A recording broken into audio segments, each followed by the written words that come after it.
अस्सलामुअलैकुम friends and welcome to Ilhamat Ramzan. तो मैं सहरी की तैयारी कर रही हूँ। तो सहरी के लिए कल का सालन पड़ा हुआ था शलजम गोश्त का, तो मैं इसी को जो है ना वो गर्म कर लूँगी माइक्रोवेव के अंदर। मैंने आज नहीं बनाया था क्योंकि ये पुराना पड़ा हुआ था, तो मैंने कहा इसी को आज यूज़ कर लेंगे। फिर उसके साथ ही जो है ना मैंने एक जो है एग फ्राई बना लिया था, ये अपने हस्बैंड के लिए। तो मैंने सोचा था कि मैं ना आज कुछ अतरंगी अपने लिए बनाऊँगी, तो वो भी मैं आपको दिखाती हूँ कि मैंने अपने लिए क्या बनाया और उसका क्या रिज़ल्ट निकला। तो सबसे पहले जी मैंने अपने हस्बैंड के लिए सारा कुछ रेडी कर लिया। उसके बाद मैंने कहा अपने लिए बनाते हैं।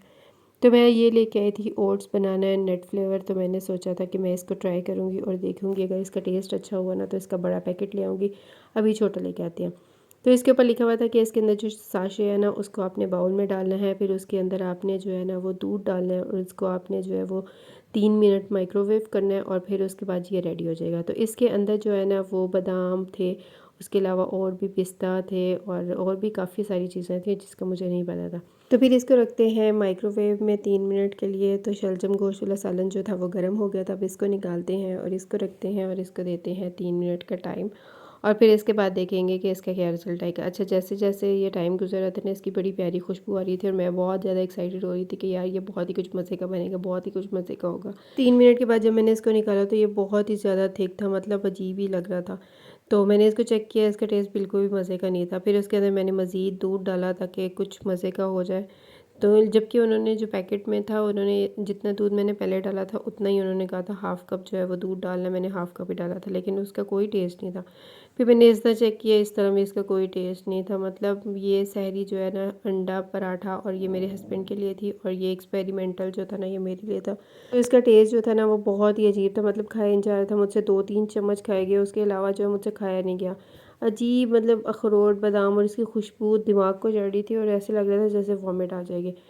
फिर सबर शुक्र करके मैंने वो खाया क्योंकि उस पर पैसे लगे हुए थे। तो मैंने कहा सहरी जो है इसी से करते हैं। मैंने सिर्फ 4-5 चम्मच ली थी और उसके बाद जो है ना मैंने फिर दही खाया और फिर साथ में जो है वो 1-2 केला खाया और जी सहरी मैंने कर ली।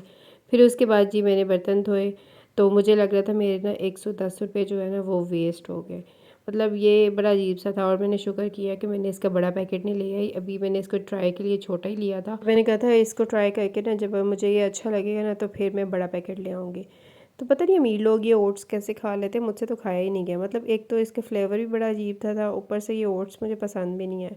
फिर उसके बाद जी मैंने हस्बैंड के ऑफिस के कपड़े प्रेस किए। मैंने कहा चलो उन्होंने तो सुबह ऑफिस जाना, मेरे एक्सपेरिमेंट को हम छोड़ते हैं, कपड़े प्रेस करते हैं। फिर उसके बाद ये नमाज़ पढ़ूंगी और फिर मैं सो जाऊंगी। तो फिर मैं सो के उठी तो भाई की कॉल आई हुई थी। भाई पूछे थे घर पे ही हो, मैंने कहा जी मैं घर पे ही हूँ। तो वो कहते हैं अच्छा थोड़ी देर तक ना मैं और अम्मी आएंगे। मैंने कहा अच्छा।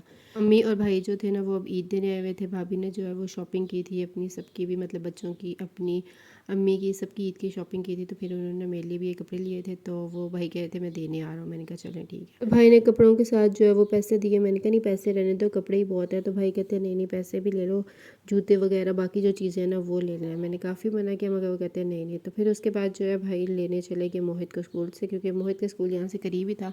तो वो कहते हैं मैं उसको स्कूल से ले आऊँ। तो ये अब हमारे शहज़ादा आ गया मोहित घर पे मेरे। और फिर जी मैंने थोड़ी सी उसके साथ लाड़ियाँ शाड़ियाँ की। फिर उसके बाद जी हमारी सीक्रेट गॉसिप्स जो होती हैं ना वो शुरू हो गई। मैं और मोहित जो है वो गॉसिप करने लग गए।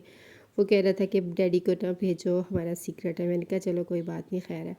तो डैडी भी सुन लेते हैं। फिर उसके बाद ये हम लोग पहले थोड़ी देर बाहर गॉसिप किए। भाई हम लोग गॉसिप कर रहे थे तो बाहर जो है वो बैलून वाला आ गया। मैंने कहा चलो मोहित के लिए एक ले लेते हैं, एक मिन्हा के लिए ले लेते हैं। फिर मैंने ये अंकल से 2 बैलून लिए, एक मोहित के लिए और एक मिन्हा के लिए। मैंने कहा मिन्हा के लिए घर ले जाना। फिर जब मैं अंदर आई तो ये अपने हाथ पे ना ये बदवा रहा था ताकि ये बैलून उड़ ना जाए।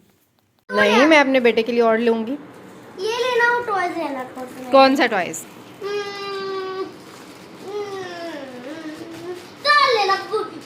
लेकिन ईद पे तो आपके क्लोथ्स लूँगी ना। टॉय तो आपके पास इतने सारे हैं ना।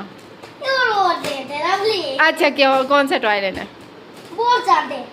पूरी शॉप ना ला दूँ? बहुत ज्यादा बहुत ज्यादा।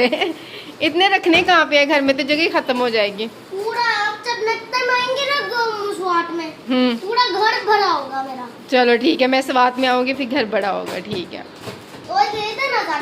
शॉप ले आना। ओके ठीक है, मैं ले आऊँगी। चलें फिर, जाना है घर? नहीं, ये लो ये लो ये लो, तो दे दो। ये लें। चलो चलो चलो चलो चलो, शाबाश शाबाश शाबाश। मैंने गिफ्ट दे दिया ना, ये मैं उस दिन कह रही थी ना मैं गिफ्ट दूंगी, अब दे दिया ना। चलो चलो और ले आऊंगी, आराम से, गाड़ी को ना लगे। अच्छा पूरी बाजार ले आओ। फिर भाई लोग चले गए थे तो मैंने कहा चलो इन सूटों को ना आप खोल के देखते हैं, अंदर से भी बाहर से तो देख लिया, अब इसको खोलते हैं। तो अब इन दोनों को जो है वो खोलते हैं। पहले मैंने ये जो है वो ब्लू वाला खोलूँगी, मुझे ये ना बड़ा अच्छा लग रहा था। तो ये इसकी शर्ट थी, ओवरऑल शर्ट है इसकी, और साथ में ये प्लेन ट्राउज़र है और इसमें ये दुपट्टा है। दुपट्टा भी बहुत ही प्यारा है। ये लॉन का सूट था तो ये बड़ा अच्छा लग रहा था, तो मैंने कहा चलो देखती हूँ ईद पे सिलवाऊँ या फिर उसके बाद सिलवाऊँ। तो एक सूट जो है वो ये है। अब दूसरा खोलते हैं। दूसरा ये है मस्टर्ड कलर का, ये है इसकी शर्ट और ये है प्लेन इसका ट्राउज़र और ये है जी इसका दुपट्टा। साथ में इसके बॉर्डर बना हुआ है, शर्ट पे जो है वो बॉर्डर लग जाएगा। तो दोनों सूट ही जो है ना वो बड़े अच्छे थे, दोनों बड़े प्यारे थे। तो फिर मैंने कहा चलो अब इसको जो है वो हम समेटते हैं और फिर जी इफ़्तारी की तैयारी करते हैं, क्योंकि इफ़्तार का टाइम नज़दीक आ रहा था। फिर सबसे पहले जो है मैंने पकौड़ों का मसाला बनाया, क्योंकि मैं पकौड़ों का मसाला तकरीबन 1.5-2 घंटे पहले बना देती हूँ। उससे ये होता है कि पकौड़े जो है ना वो बड़े सॉफ्ट और बड़े मज़े के बनते हैं, क्रिस्पी और सॉफ्ट बनते हैं। अगर फ़ौरन से करके बनाए ना तो वो मज़े के नहीं बनते। तो अब जो है मैंने इसके अंदर सारे स्पाइसेस डाल दिए, इसको अच्छे से मिक्स कर लेते हैं और फिर इसको फ्रिज में रख देते हैं। फिर उसके बाद आज मैंने बनाने थे बैंगन के फ्राइज़। अच्छा वैसे मैं बनाती थी ना तो मैं गोल काटती थी, मतलब गोल जिस तरह वो हम बनाते हैं ना आलू का पकोड़ा वैसे। तो आज मैं सोची थी इसके ना फ्राइज़ बनाते हैं और इसके ऊपर लगाते हैं बेसन, कुछ डिफरेंट ट्राई करते हैं। तो इसको काटने के बाद फिर मैंने इसको जो है वो पानी के अंदर रख दिया ताकि इसका कालापन जो है ना वो सारा ख़त्म हो जाए और ये ना सही से साफ़ हो जाए और धुल जाए। अब बनाते हैं जी क्रीम चाट, क्योंकि आज मैंने इफ्तारी देनी थी अपने साथ वालों के घर, तो मैंने सोचा आज ना क्रीम चाट बनाते हैं। हस्बैंड के लिए जो फ्रूट चाट है वो तो होगी, लेकिन ना ये क्रीम चाट जो है ना ये थोड़ी मज़े की बन जाती है, तो मैंने कहा चलो ये बना देते हैं। तो फिर मैंने इसके लिए क्रीम ली है। क्रीम की जो है ना थोड़ी सी रह गई थी, फिर इसके अंदर जो है ना मैंने एक पैकेट के अंदर थोड़ा सा पानी डाला है, वो भी इसके अंदर मैंने डाल दिया। मैंने कहा ज़ाया क्यों करे भाई, पैसे लगाए हुए हैं। फिर उसके अंदर मैंने थोड़ी सी चीनी डाल के इसको अच्छे से मिक्स किया है। फिर इसके अंदर अब डालते हैं फ्रूट जो जो मेरे पास थे मैंने सब इसके अंदर डाल दिए। तरबूज डाला, अमरूद डाला, सेब डाला, स्ट्रॉबेरी डाली और फिर उसके बाद जी खजूर डाली। और जब ये सारी चीज़ें डाल दी ना फिर मैंने इसको जो है वो अच्छे से मिक्स कर लिया।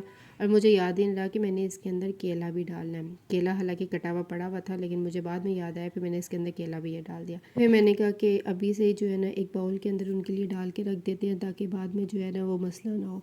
तो ये मैंने उनके लिए रख दिया है, बाकी जो बच गया था वो मैंने फिर अपने लिए रख दिया एक बाउल के अंदर डाल के। मैंने कहा जो दूसरा है बाउल है ना उसको अच्छे से धो देती हूँ, क्योंकि वो जगह बड़ी ले रहा था और वो बड़ा था, तो ये छोटा है इसके अंदर आ गया था, तो अब इसको रख देते हैं। फिर उसके बाद जी मैंने सोचा कि एक आलू के जो है ना वो इस तरह गोल पकौड़ा भी बना लेते हैं। पकौड़ा कह लो, चिप्स कह लो, जो भी कहते हैं। फिर मैंने इसके अंदर पहले पानी डाला है और अब इसके अंदर जो है ना वो आलू काट के डाल रही हूँ ताकि इसका सारा स्टार्च जो है ना वो अच्छे से निकल जाए। तो अब रेडी करते हैं बेसन। बेसन जो है ना वो मैंने आज बड़ी प्लेट में डाला है, क्योंकि फ्राइज़ के ऊपर लगाना था, तो इसलिए जो है ना इस तरह होगी, लंबे हैं वो, तो तभी सही से कोट होगा इस पर। तो बेसन डालने के बाद इसके अंदर मैंने डाले हैं, थोड़ा सा नमक डाला है, थोड़ी सी सुरख मिर्चें डाली हैं, थोड़ा धनिया पाउडर डाला है, थोड़ा ज़ीरा पाउडर डाला है और थोड़ी सी हल्दी डाली है। फिर इसके अंदर थोड़ा सा पानी डाल के इसको अच्छे से जो है वो मिक्स किया मैंने। अभी मुझे लग रहा था ये बहुत ही ज़्यादा जो है ना वो गाढ़ा है, फिर मैंने इसके अंदर मज़ीद थोड़ा सा पानी डाला और ये इसका जो है ना पेस्ट रेडी कर लिया। फिर उसके बाद जी मैंने इसके अंदर ये फ्राइज़ डाला, तो ये बहुत ही ज़्यादा पतला था, फिर मैंने इसके अंदर मज़ीद थोड़ा सा जो है ना वो डाला बेसन, और अब जो है अब ये ठीक हो गया। फिर इसके अंदर मैंने दोबारा फिर फ्राइज़ डाला, तो अब जो है मुझे ठीक लग रहा था। अब जो है वो नहीं बेसन उतरेगा, पहले जो था ना उससे मुझे लग रहा था कि बेसन उतर जाएगा, सारा ऑयल के अंदर गिर जाएगा, इससे जो है नहीं मज़े का बनेगा। तो फिर इसलिए मैंने और डाला। फिर साथ ही जो है मैंने पैन में ऑयल डाल के उसको गर्म कर लिया था, और अब जो है ना ये फ्राइज़ इसके अंदर डाल देते हैं और अब इसको जो है ना वो अच्छे से पकने देते हैं। जब ये अच्छे से पक जाएंगे फिर हम इसको जी उतार लेंगे। फिर उसके बाद इसी पैन के अंदर मैंने जो है पकोड़े भी फ्राई कर लिए, जो उनको देने थे वो पहले फ्राई किए, अपने लिए मैंने कहा मैं बाद में फ्राई कर लूँगी। तो ये वाले सारे जो है वो उनको देने थे। फिर उसके बाद जो है ना मैंने दोबारा इसके अंदर जो है ये बेसन वाले जो आलू वाले थे ये भी फ्राई कर लिए, ये भी सारे जो है ना ये उन्हीं को देने थे, तो इसलिए जो है मैंने कहा पहले उनका फ्राई कर लेते हैं, अपने वाले जो है ना वो लास्ट में करेंगे जब टाइम नज़दीक आ जाएगा ज़्यादा। तो अब जी ये भी रेडी हो गया, तो अब इसको भी निकाल लेते हैं और फिर रेडी करते हैं उनकी चीज़ें। तो ये प्लेट के अंदर पहले डालते हैं पकोड़े, ये मैंने पकोड़े डाले, फिर उसके बाद ये जी फ्राइज़ डाले हैं, फिर इसके अंदर ये आलू वाले रखे हैं और साथ में एक खजूरें रखी हैं। तो अब ये ट्रे रेडी हो गया है, तो मैं उनके घर दे के आती हूँ और फिर उसके बाद बाकी की चीज़ें आगे फ्राई करूँगी। तो अब इफ्तारी का टाइम बिल्कुल करीब आ गया हुआ था, तो मैंने सारी चीज़ें जो है फ्राई कर ली थी। तो अब ये हमारा दस्तरखान है। अल्लाह पाक का जितना शुक्र अदा करें कम है, जिन्होंने इतनी सारी नेमतें दी हमें, खाने को, रहने को, बहुत सारी नेमतें दी, जितना शुक्र अदा करें कम है। फिर उसके बाद जी इफ्तारी हो गई थी, तो अब हम लोग जो है ना ये पकोड़े खा रहे हैं। मैं ये वाले खाने थे और मेरे हस्बैंड ने दूसरे वाले खाने थे, क्योंकि उनको ये वाले पसंद नहीं है। फिर उसके बाद जी मैं बर्तन धो रही हूँ, क्योंकि आज बर्तन जो है वो बहुत ज़्यादा बन गए थे, तो अभी ये बर्तन धोते हैं, फिर उसके बाद नमाज़ पढ़ेंगे। तो आज का व्लॉग यहीं तक था। वीडियो अच्छी लगे लाइक करिएगा, चैनल को सब्सक्राइब करिएगा और प्रेस द बेल आइकॉन ज़रूर प्रेस करिएगा, ताकि हर नई वीडियो आप देख सकें।